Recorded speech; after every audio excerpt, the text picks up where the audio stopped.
about money. Like he abused me, he beat me. Bangere lyonna lye mumadde ne Fake Gaza kuva August paka kati. Newe mutuso kwawukanira wali tomufunanga muko Olubuto kubanga mukoto gambe girlfriend and boy. Yeah, I got Narufuna. Then he was treating me bad. I got miscarriage. Yeah, I got miscarriage. The pregnant was for 3 months. Asking me money for renting another house. Then I told him like landlord is going to pay one month, that is 3 million. So means right now we shall look another at least a small house, at least for 1.5. So we agree like that. So after that was asking me the money. Then me I refuse. I said already the landlord is give you how much? 3 million. Also you can top up what is there. Like so for me him told me like that. Yanyiga. Like even he broke me everywhere because I stopped to do what? To have money for rent. So after that I had him he shift without me to know. Yeah. So on shifting he took all my stuff, then my clothes for my kids, all the stuff for the inside was mine. So he shift his all. Then I just ebintu byange nezo sente za security because now I have nothing, so that man I want it to start over. Fake Gaza police emunoonya oluvanyuma lw'okuwuliita n'ebintu by'oyo ye gwayita Sugar Mami. Mukazi wattu asazeewo okubeera nga yeekubira endulu ku poliisi era ng'emisango gy'amaze dda okubeera nga gimuggulwako. Nkwaniriza nnyo wano ku SMX Media nange mu SMX wano tubane updates buli lunaku bwe tukiseera story wejjira we tugikolera esinga okubeera ekiku nti stories zaffe tuzikonvatinga ne zibeera nga ziweuka ddatawo aleme kubeera nga agenda mungi. Kankusaba mbyo subscribing onigende ku notification bell tujja kukola mu missing updates naddala nga zino. Yes, tutandikirewo lukubira dawuna kwa actual olw'eggulo story ya Fake Gaza wamu naye gwayita Sugar Mami eri mu kubeera nga etambula naye abantu mwabadde temwafunye perspective ntuufu naddala okubeera Fake Gaza oba omukyalo ono. Nkuleetedde full details na buli kimu omukyala kye yayogedde beesisinkana batya na biki Fake Gaza emisango gye baamuguddeko. Ekisookera ddala kigambibwa mbu Fake Gaza yali afunisaako omukyalo ono olubuto ne luwerera ddala myezi 3 mu kubeera nga olubuto lwali lwa myezi 3 naye omukyalo ono ba Fake Gaza nga mistreatinga omukyala ono mu kubeera nga amuyisa mu mbeera etali nnungi. Olubuto olwo lwavaamu sinti omukyala alugjamu nga kigenderere naye okusinziira mu ya Fake Gaza mbu yali nga amukuba emisamba gere amuyisa bubi amuvuma ate abeerawo n'abavubuka bangi ewuwe bw'atyo omukyala conditions yalimu olubuto lwavaamu. Si kyekyoka Fake Gaza bamuguddeko omusango okubeera nga yakuuliita n'ebintu by'omukyalo ono ye gwayita Sugar Mami. Omukyalo n'agamba yali taliwo nga alina gy'agenze.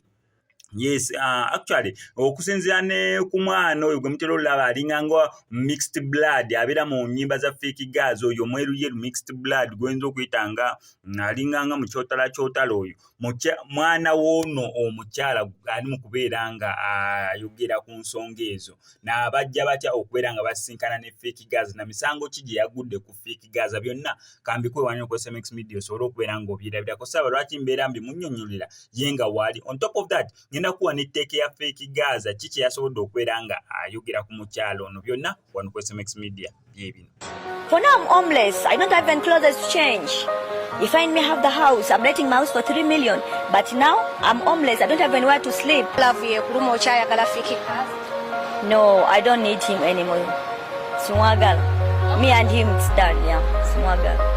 Awa Sugar Mami batwesibako oshegera sina budde bwabwe nengo mumanyi nizo kwanga mumanyi nenga sina budde bwe mugerako kati kuba kati awa Sugar Mami oshegera obimanyi bya Sugar Mami nawe walabanga like mbanda bange mbeera yesija gisobola ndwadde mugamba nze sikusiimye kati abantu byanakola ebyalo badokwekwasa okulala Sugambe mweyagalire ebbanga kumpi kuva August last year paka kati alimba seyagalanga kona ebbanga yasinga omanyi muntu ng'akubye akayimba kati yali waliri oshegera kubanga ze mabega kolera bandaba mbadde nga mu ghetto manchi ndi ku haso shegera kyabaawo alimba nebino ebintu byagamba nno wabye bituufu si bituufu kubanga gwe nawe kiraba bulabi kati wabanga yateekamu ssente ate lwaki aba akabira ebyo ebintu byagamba lwaki mutawaanya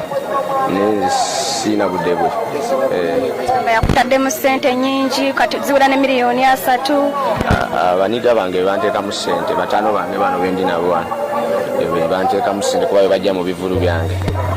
Just anoonya abasajja abalala abalungi gye bali oba abavubuka abalungi okuva mu ghetto kuba kyemayi bayagala kati abalala gye bali nze sijasobola. Era poliisi ekunoonya ekyo kirungi oba ennoonya era wendi wano oshegera obanga ebintu kituufu ebintu byonna bibina kuba na bisiiti yange birina risiiti. Nga tumaliriza abasiraamu baweeyo ekigambo ky'omu kizibu kuba yinza okugumira. Abasiraamu salamu alaikum wa rahmatullahi wa barakatuh. Idi Karim oba Ramadan Karim Ramadan Karim mbasabira mwenna amanya Husna Sultan. Fiki adukana ebintu byange tebali boyfriend and girlfriend. So we were staying together, I was staying with him, my home. I met him on August last year. Musinkana mutya. Bade mkwano gwange. So like that day I was having a party at home. So my friend was there who calling Marco. So after some time Marco yangamba alina mkwano gwe amukubira esimu nagamba it is okay, you can call him. Yeah, it's how we meet. After party finish, then Marco called me and tell like his friend like he liked me. So I don't have his number. Mark gave me his number. Then we start to chat with a guy.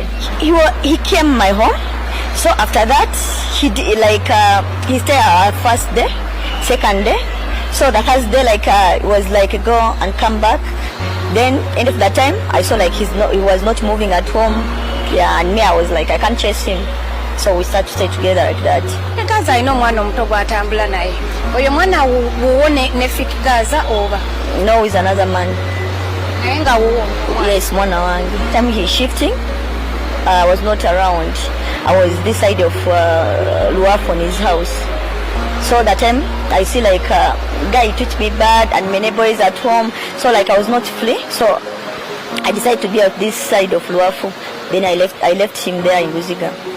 Okugamba ku kyokutreatinga bad otegeeza ki yali takuwa mmere?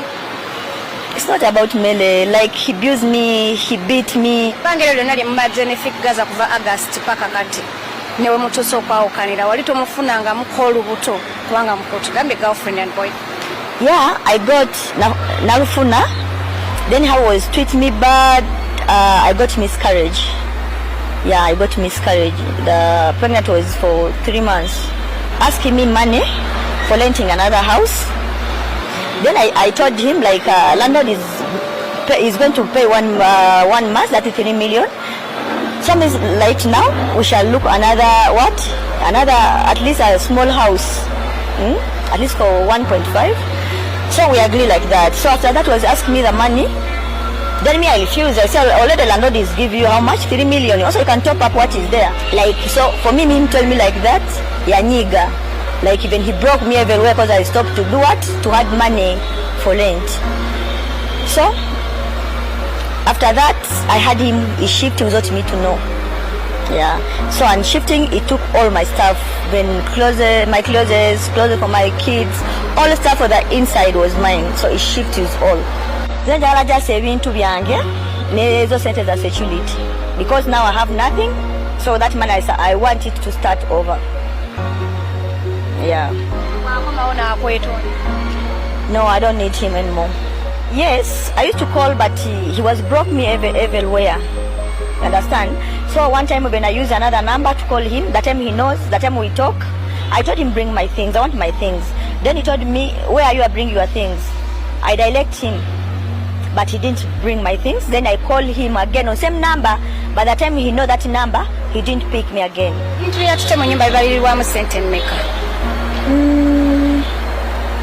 wants 50 million. Yeah. Makulu I can say it is fun.